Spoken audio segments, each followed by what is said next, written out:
Today in the news, we got some release dates for Nvidia and some AMD. What's up guys, I'm Snows and this is your boot sequence.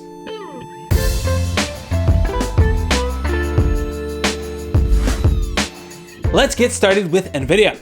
As with any GPU releases, the reviews usually come a little bit earlier before the actual release date to the public. For the RTX 3080, the original review embargo lift was on September 14. Well, that embargo will actually be pushed back to the date right before release. This means we'll know on the 16th how the RTX 3080 will fare, and it will be officially available for purchase on the 17th. But what about the 3070?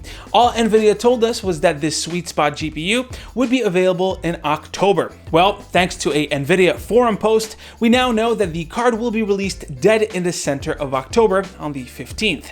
Not just that, but apparently Nvidia has informed the AIBs that it wants the RTX 3060 Ti to also be released in October, this time in the second half. For the specs on the 3060 Ti, here they are on screen. So this time, no supers. We're back to the Ti branding for now.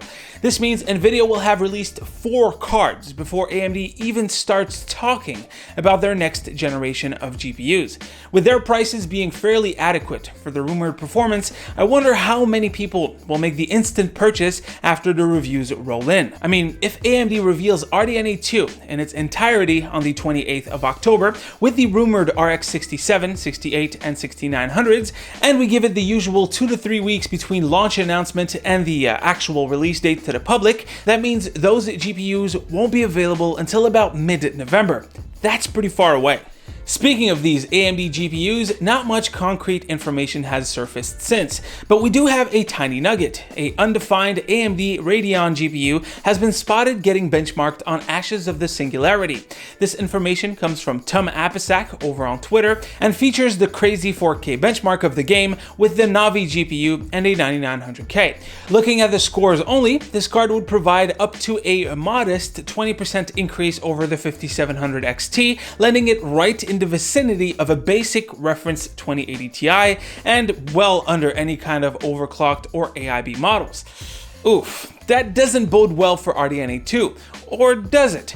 I mean, Navi 2X is meant to cover a large chunk of the performance spectrum, and while yes, the RX 5700 XT was their last top-of-the-line GPU, current rumors say that AMD will have GPUs with the RX 67, 68, and 6900 nomenclatures. Those are the series, which means there would also be regular and XT variants.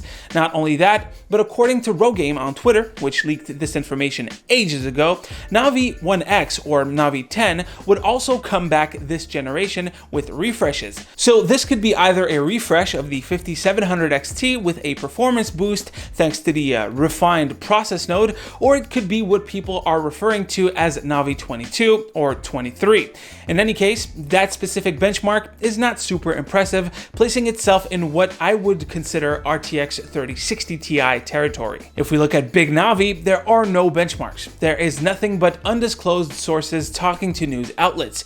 Paul over on Red Gaming Tech got wind that AMD's Big Navi uses a pretty insane 128 megabytes of what is called infinity cache, and that reason for this big cache is apparently to compensate for the large VRAM's poor throughput. With 16 gigabytes of VRAM, AMD would allegedly use a 256-bit wide memory bus. So will AMD actually be able to compete with Nvidia? I have no doubt it will. This isn't a Radeon 7 situation where an executive says, yeah, let's just slap on a workstation chip on a board, get it some mainstream drivers, and sell it at a loss. AMD has proven that RDNA can be competitive both in price and performance, and RDNA 2, even if it probably will not compete with the RTX 3090, maybe barely the 3080, it might give the RTX 3070 and 3080 Ti a run for its money.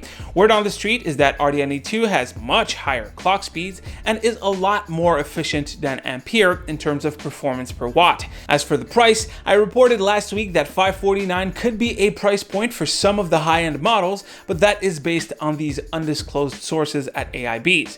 It's confusing to say the least, but if you're willing to wait and you're not looking for RTX RTX 3090 levels of performance, it might be a good thing to just check out what AMD has to offer. I think they can climb the ladder, just not to the top yet. Plus, with the weirdness happening with their execs tweeting thinking emojis and songs from old movies, it doesn't inspire confidence. What do you guys think? Let me know down below. And that is pretty much it for the catch-up, guys. Hopefully you've enjoyed. Drop a like if you liked it, a comment if you want to talk about today's stories. As usual, you can click right here to see the latest video right here, to subscribe to the channel. Stay frosty, my dudes, and I'll see you on the next one. Take care.